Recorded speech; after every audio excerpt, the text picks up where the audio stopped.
Let's try. Let's just try streaming while recording at the same time. We'll see how it goes.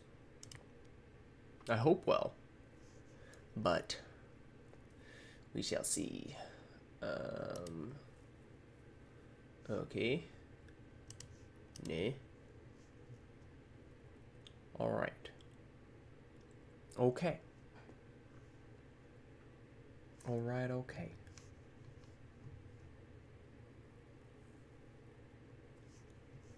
Interesting.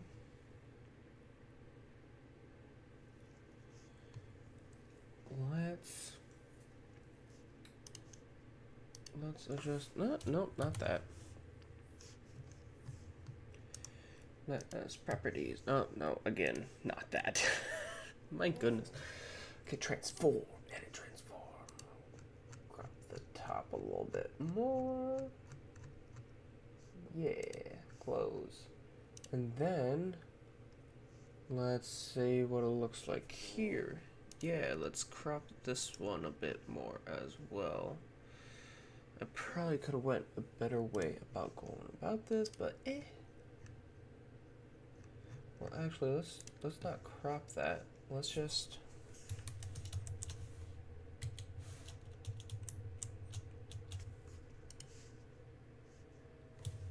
let's just do that. Yeah, sure. Why not? Okay. Alrighty.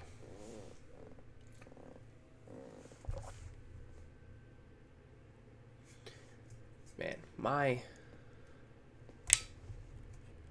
chat rate? What the heck is chat rate? Chat rate of the stream at the most recently available time. That doesn't make any sense, really. Alright, so there are a few things that I'm going to attempt to do. Let's see. No. That's a lot. That's really 0 to 100 right there, isn't it? And then off is pretty bad, admittedly, so I guess it is what it is. But thought I heard a cat. But I had some fun watching some. Let's see if I can pull it up real quick. I had some fun watching an old interview that I put up 2 days ago by now. But this was like a fun old Harrison Ford interview that I watched. Now, there are a couple more that I saw, probably because they popped up in my feed because I saw them. There are some more that I saw too that I haven't gotten around to, like this one. I don't think I'll get to that one today.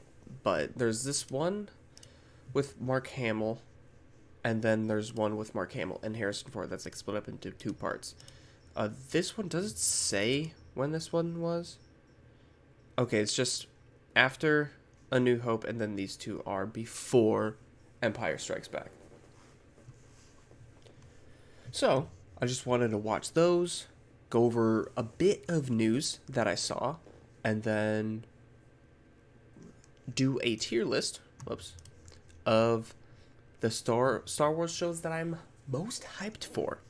But before we get to that, let's watch and react to some of these interviews, because just like kind of listening to how they say things and what they say about Star Wars is really interesting looking back in hindsight.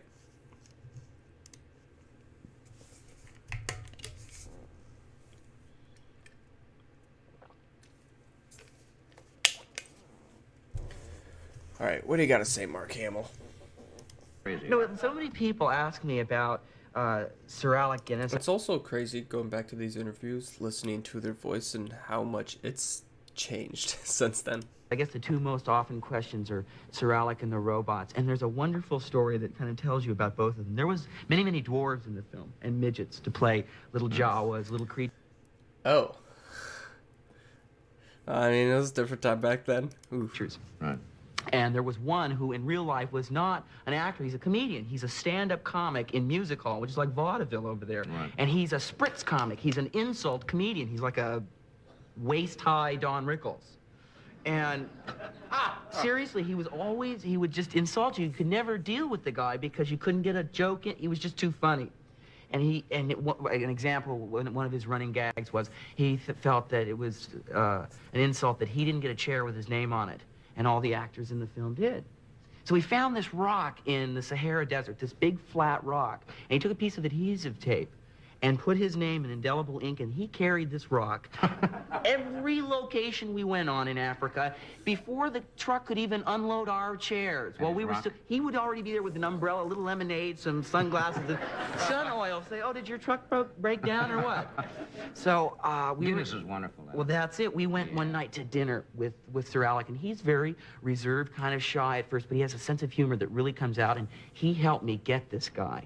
Because Tony Daniels, who played 3PO, said, tell Sir Alec what he told you. And I said, oh, yeah. Jack, who normally is always on, finally got serious one time. And he said, you know, I do joke a lot, but the truth of the matter is I am so in awe of Sir Alec Guinness.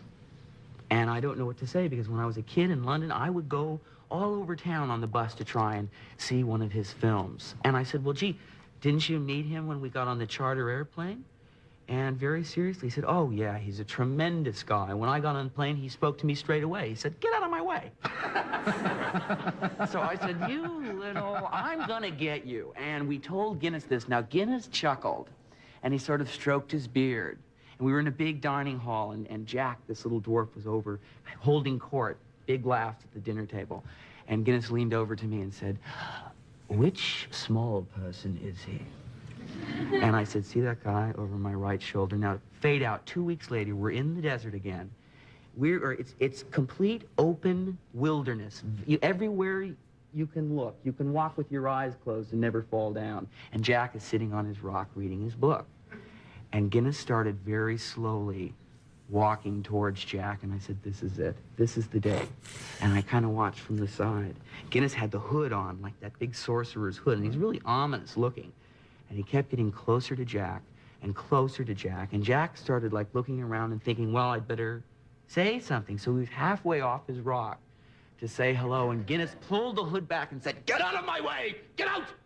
And Jack, the blood dropped from his face, and he was shaking. He just looked all around because you could go anywhere and not bump into him.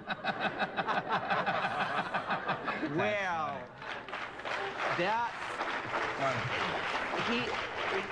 Jack said to me, I have to hand it to you, when you play a practical joke, you get the best talented people in England. You can do this. That's kind of funny.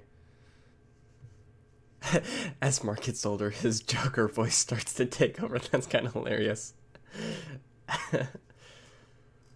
Oh, man. Interesting.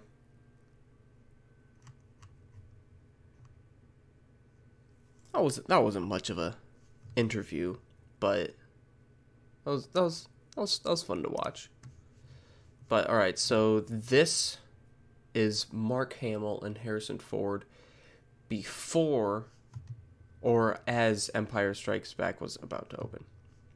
Interesting. All right, so I'll watch this and then I'll watch this, which is like the part 2 of it. So we'll see if there's anything of interest in these. Mark Hamill is back as Luke Skywalker. Harrison Ford is back as Han Solo. And needless to say, Darth Vader is back waging more Star Wars against the rebels of long, long ago. When we last saw Luke and Han... It's crazy how they have one of the most iconic shots in the background and the movie hasn't even been out yet. What were they up to, and now where do we find them again? Well, Here we are on the Today program, but when Star Wars ended, it was the conclusion of one of the one of us, a significant battle of the rebels. And it ended in triumph. And it ended in triumph. And we begin the second one with yet another conflict with the Empire. But the story is really not so much about those conflicts in the second one as it is about the characters.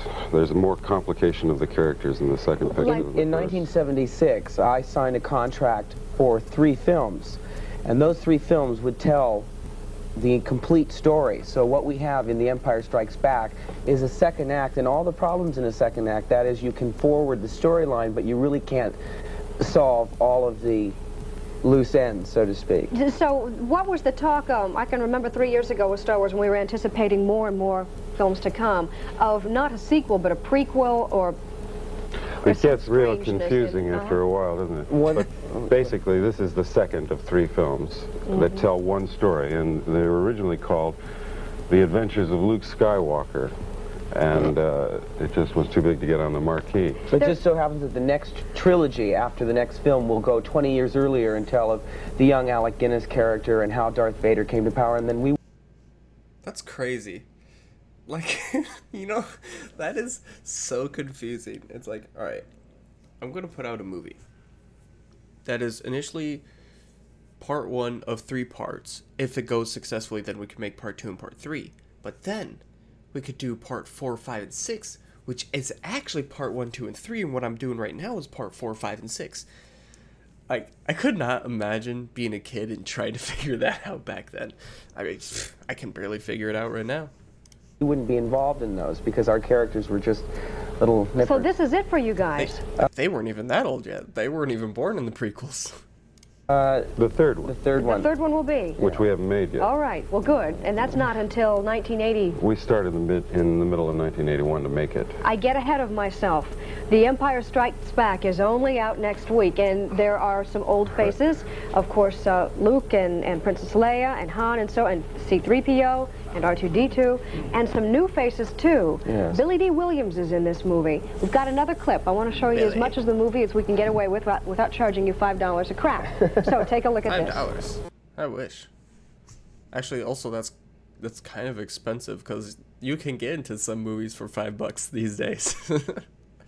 But let's Tell your secret. Sometimes I'm assuming it's because they kind of cut it up from the clip, but I'm curious if they'll give us any context to what the clip was. we have movie stars on this show who in private will admit they don't like the movie too much. These guys watch that with such... You like this movie, don't Oh, I you? love it.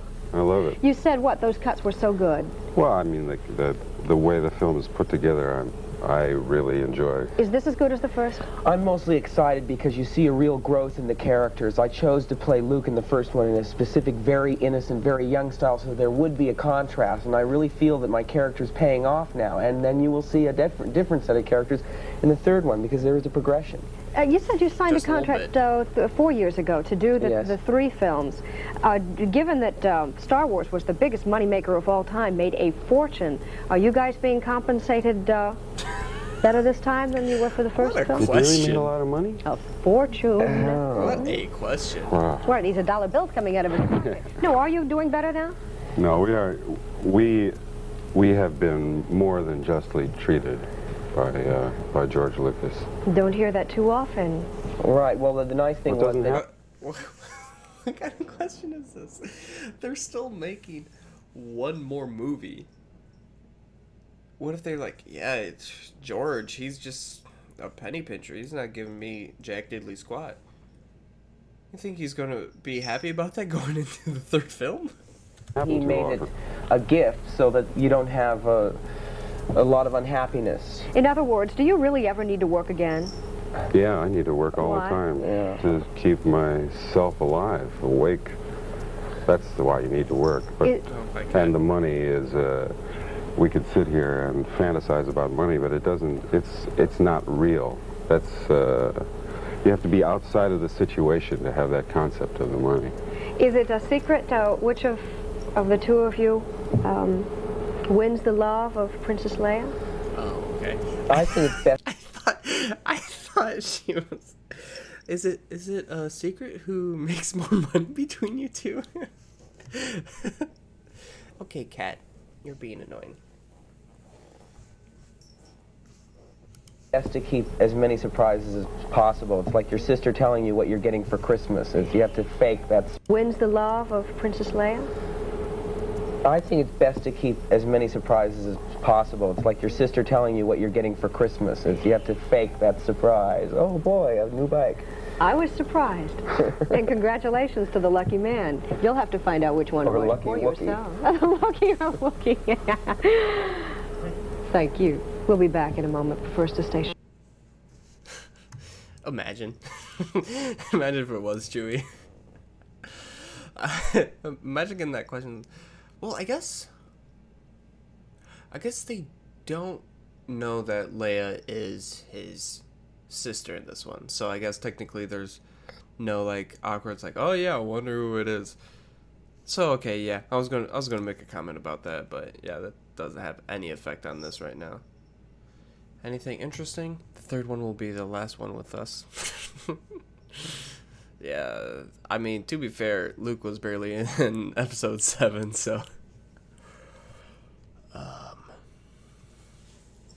had no idea that Ideo's prequel was around even before. I feel like I knew that, but I also didn't at the same time.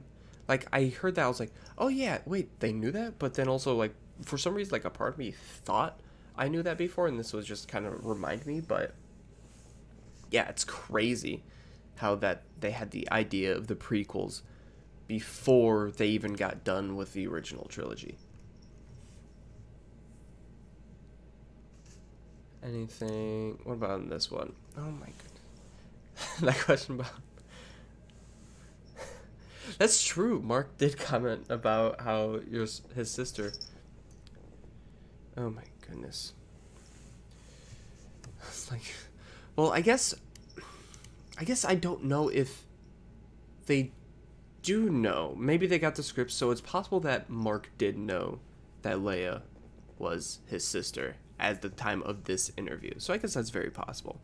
If he did, that is very well played by Mark Hamill. If not, then that's hilarious. Drink a little bit of coffee at 11 at night out of my Darth Vader mug.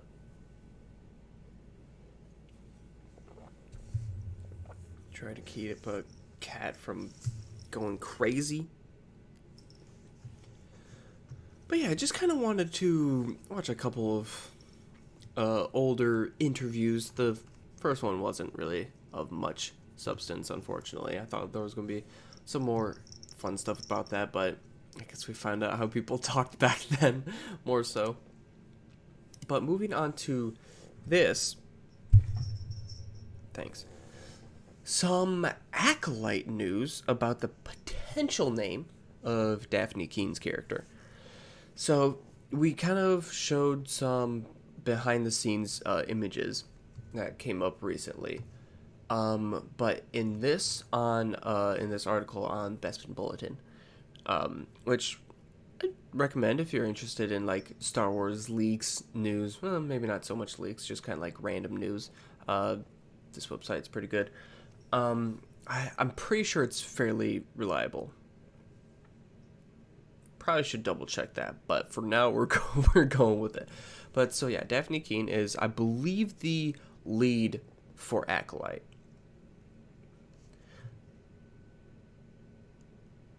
But there's a possibility that we might know her character's name. So there's a couple of actors whose characters have their code names allegedly released. Aura for Amandla Stenberg's character, which that makes me think Aura Singh, but obviously Aura Singh isn't alive. At least I don't think so, because I'm pretty sure she's just a human and she's not 100 and some years old during the Clone Wars. And then Li Jianjie's character is codenamed Paul, which is kind of hilarious. But also, according to Independent Talent, Daphne Keen will play the character of Jeki, which could also be a code name, but they're also saying that that could be seen as the name of an actual Star Wars character, which I could see, because if you look at some of the characters in High Republic, which let's see if we can pull up some High Republic characters.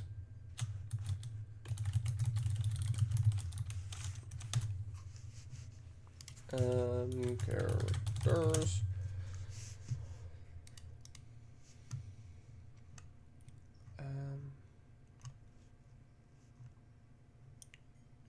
So yeah, like Avar Kriss, that's that's a pretty normal name. That it's kind of on par with Jeki. There's Bel Zettifar, which is a little out there. Elzar Mann, again, a little out there. Keeve Trennis, which I don't even know who this is. I wonder what books they're from.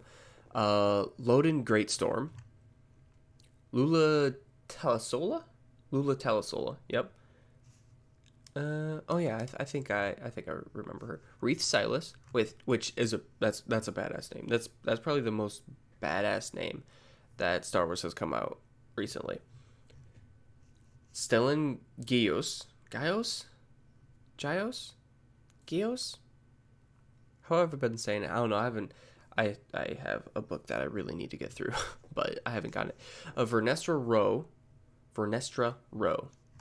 So Jeki, I could see Jeki fitting in with these names, but I feel like the High Republic names to me have been very like Dungeons and Dragons-esque, where it's like extra out there. I don't know why, but they're just like words that you just kind of said out loud, like, oh, that kind of sounds cool, and then that's what you named them. Whereas like in Star Wars, Anakin, Obi-Wan's a bit of a stretch, obviously, but Anakin is fairly normal. Luke is just a name. Han, that's kind of like one like quick one syllable word that those like always do pretty well in Star Wars, I feel like.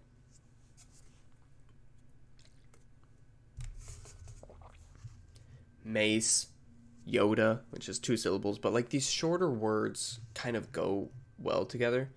Avar Kriss is pretty good, but like Bel Zettifar, the Zettifar is kind of interesting. But anyway, going back to that name being Jeki, nothing that I know of in any Star Wars lore, so it would definitely be a brand new character.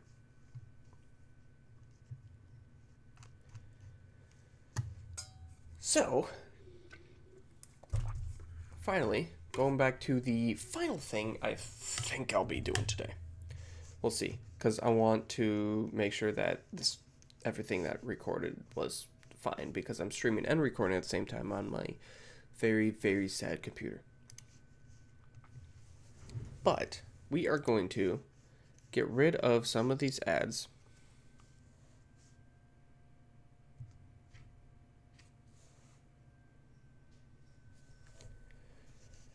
And I am going to rate every Star Wars show that's coming out this year, or supposedly, because I don't know if we know if Acolyte's coming out this year, based on hype. Now, I've been kind of slowly rewatching season 2 of Mandalorian. Basically, if I have a little bit of downtime and I'm just hanging out with my kid, I'll just throw Mandalorian season 2 on, which I'm on. I am on the tragedy episode, which is episode 6, I believe. Something along those lines. Yeah, I think episode 6. I skipped the passenger episode because I just didn't really need to watch it. I know what happens. But Mandalorian season 2 is just so good. And although Mando and Grogu are back together already because of Book of Boba Fett, obviously we kind of know what's going to happen with the whole Mandalore plot. So I think I gotta put this in S tier. I really want to know what's going to happen with Grogu. I want them to give us some actual background information on how he escaped the temple, who saved him, who captured him, whichever it is. And I want to get some answers to that. Maybe not all the answers. Maybe we have a couple more questions that come from the answers we get. But I want to get some of the answers to where Grogu was kept, why he was kept, was he a secret, what happened to his memory, all that fun stuff. Who saved him? Who's going through that door in the trailer? I want to know these things. Sorry. But, yeah. I am very hyped for Mandalorian Season 3. My cat is going crazy right now. My goodness. And honestly, it's like, what, a month and a week away? That's kind of crazy. Because just a second ago, it feels like it was months away. And now, it's like a month away. Bad Batch is still going to be coming out around that time, which is crazy. Which, speaking of Bad Batch, I really hope it picks up. I'll get to there when I get there. But, man, that last episode was disappointing after the episode we got the week prior. But moving on to Ahsoka. Now, Ahsoka. There is so much that I think they'll do with Ahsoka. The thing is, we don't have a trailer for it, obviously. Which I bet we'll get a trailer for Ahsoka for Celebration, which is in April, I believe. But actually, when does Ahsoka come out?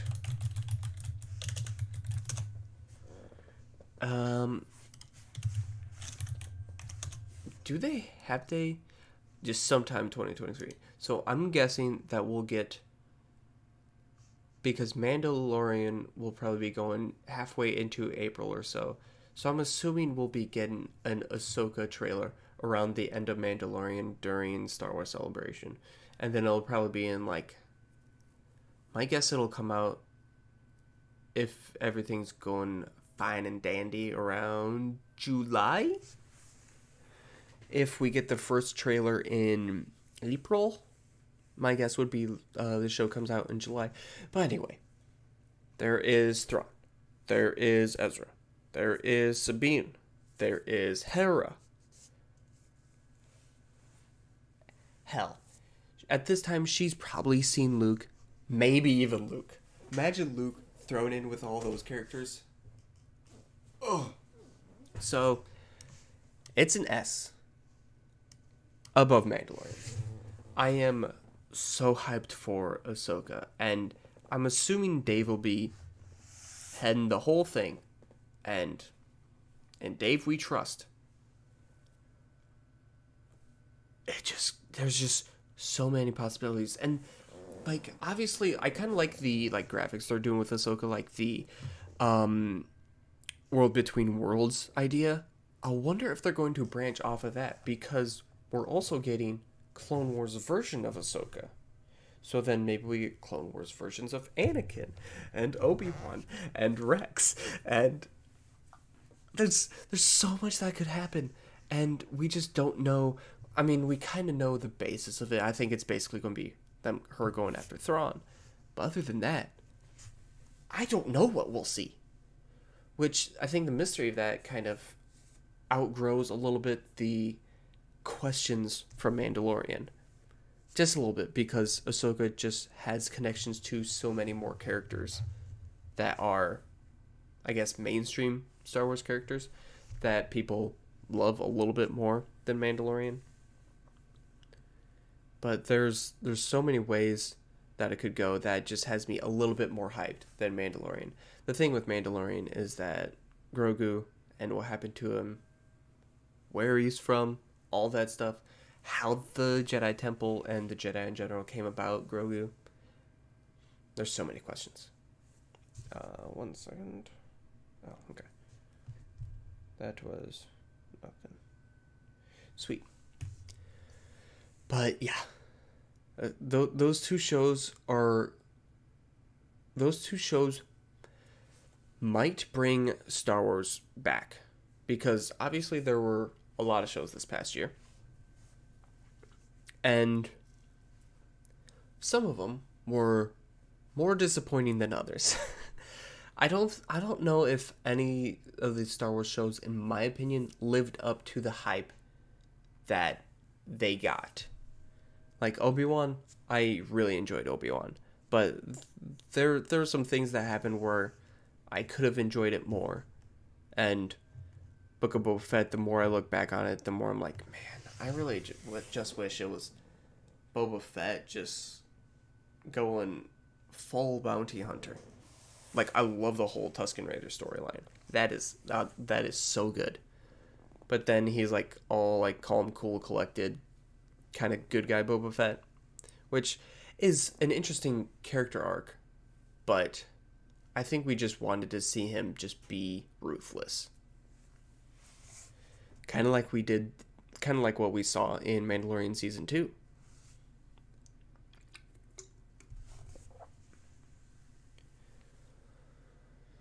So, moving on.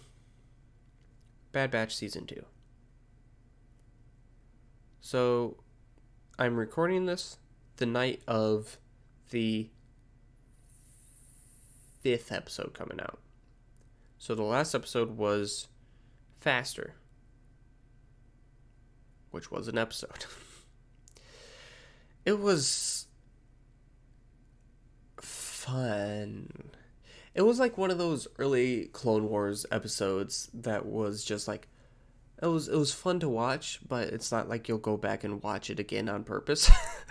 And I've said this multiple times, the downside of Bad Batch compared to Clone Wars is that Bad Batch, you're stuck with similar characters in a specific timeline where they're kind of restricted.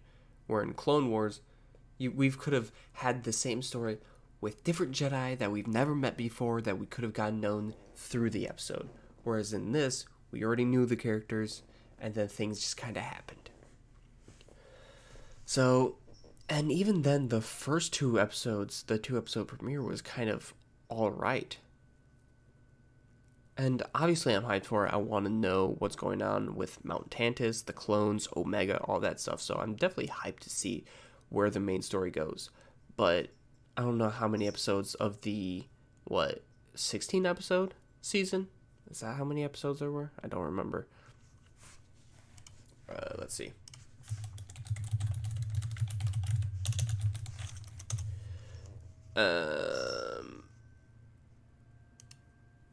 Let's see here. 60. I don't know how many of those episodes are going to be about the stuff that I'm curious about. Kat, can you... I really want to take your collars off sometimes. My goodness.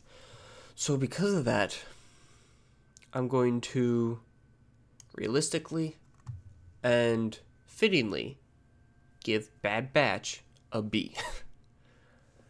Because there's some really cool stuff about Bad Batch that we can learn about the overall Star Wars universe and this time period specifically. But I just don't know how much we're going to get.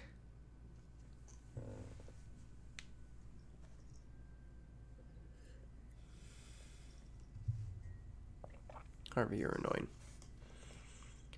And yeah, because like I mentioned, the clones, Nala Se, Mount Tantus, basically all that's one thing. But then Omega, Crosshair, Cody, what's Cody going to do? Will we see Rex again this season? I believe we almost certainly will. I don't remember. But there's a lot that... Harvey, can you just stop? Quit being annoying. There's a lot that they can go with. There is a lot that they can go with. But how much of it is going to be Sid missions? That is my worry.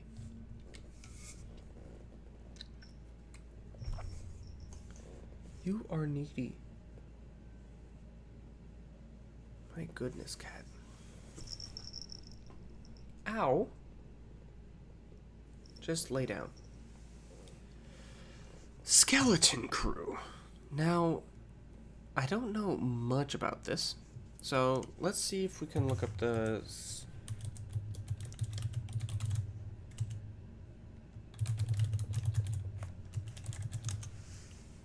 So we do have an initial plot for Skeleton Crew, I believe.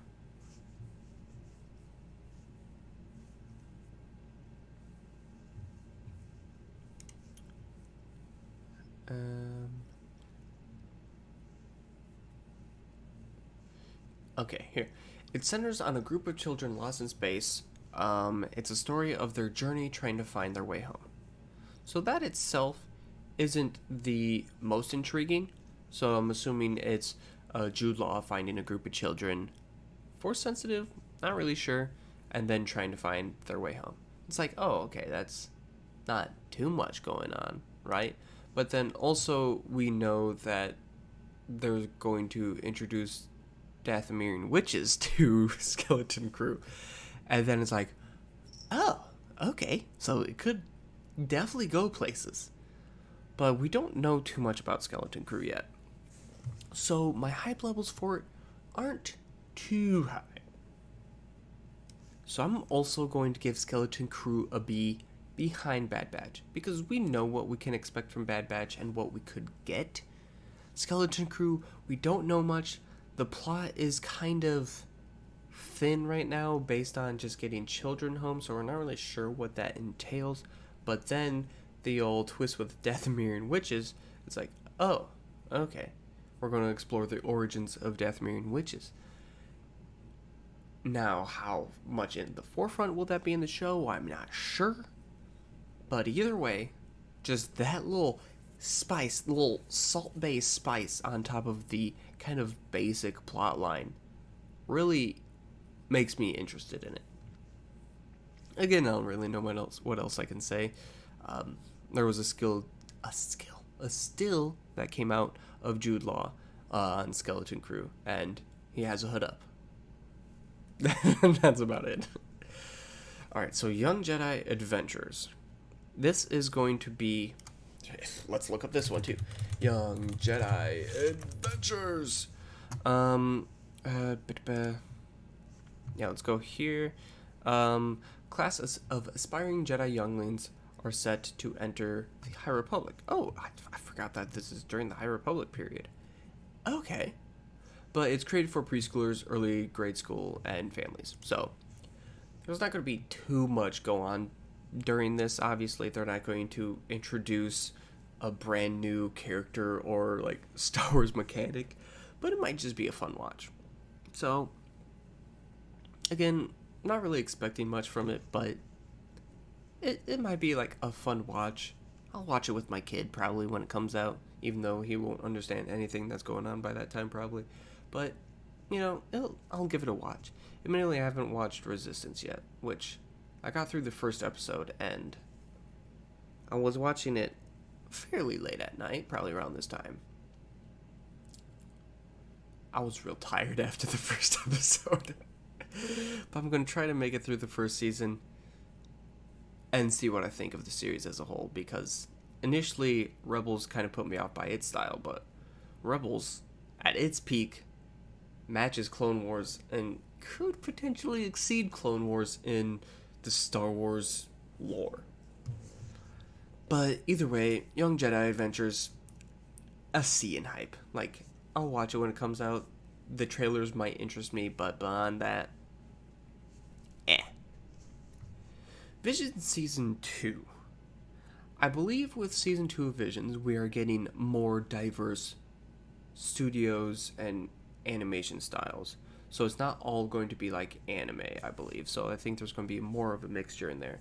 Which Visions Season 1 was fun. I'm glad they kind of just released it all at once, and then we can just watch it as we wanted to watch it. We didn't have to wait weekly for the next story to come out. Because it was just some fun stories. Some were better than others. Some were kind of mediocre, maybe even bad. But the peak of Visions was pretty great. Peak of Visions was pretty great Star Wars. And I think the best part about it is it's non-canon. So they can literally do whatever they want.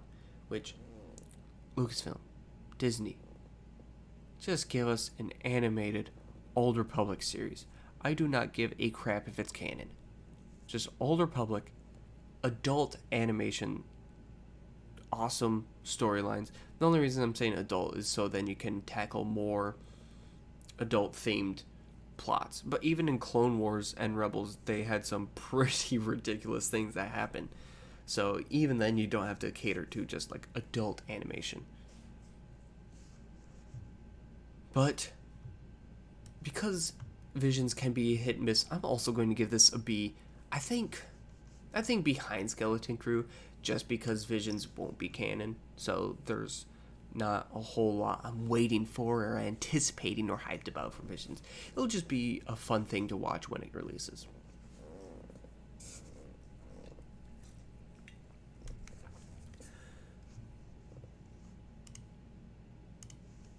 Now, finally, Acolyte.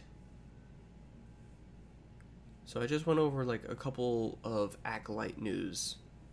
Well, not a couple. One thing about Acolyte, and it's Daphne Keene's potential character name. Which, if you haven't watched that, go watch that.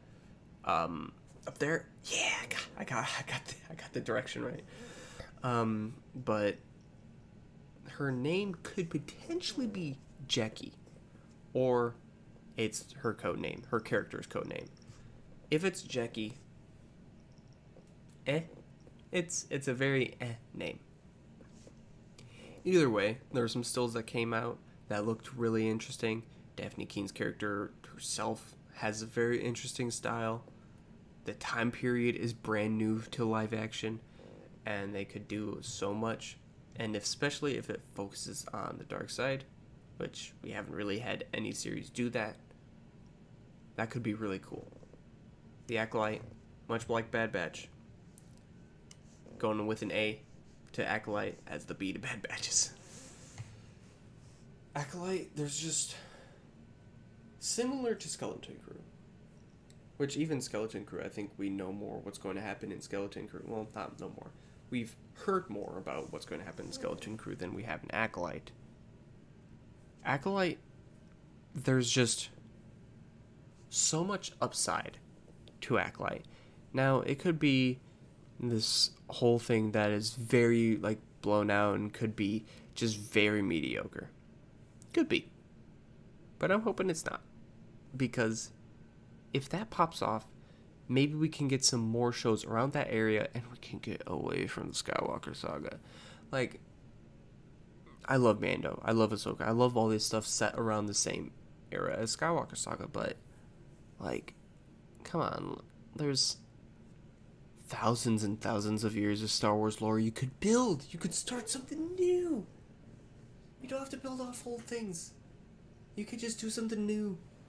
And then people won't get so upset if you ruin their character. Like, if they took Last Jedi and put it in a time period no one knew about, people would probably say that's the best Star Wars movie ever made. But just because it kind of messes with Luke Skywalker, people got upset. Maybe this is tired me talking, but I feel like if Last Jedi was just set like 1,000 years in like High Republic or Old Republic or 1,000 years into the future, people would probably have received it much better, and people wouldn't hate it and be as divisive about it. But yeah, I think this is my list, mainly because of the possibilities of the Young Jedi Adventures being in High Republic, like just seeing that on screen, High Republic specifically. That's the only reason why it's a C and not a D. Because I'm going to watch all of it, probably.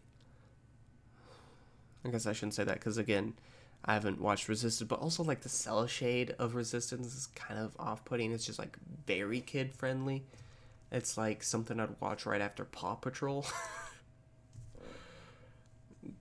No digs at Paw Patrol. You do you.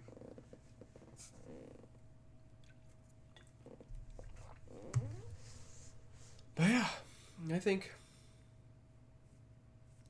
that's a solid list.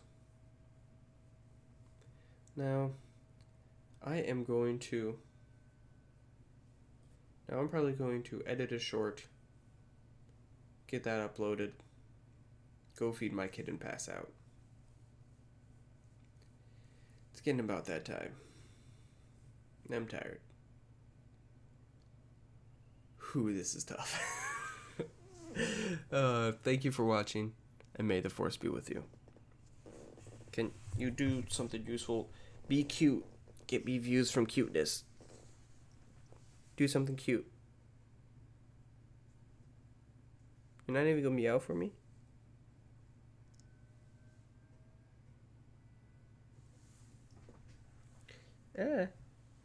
Okay, bye-bye.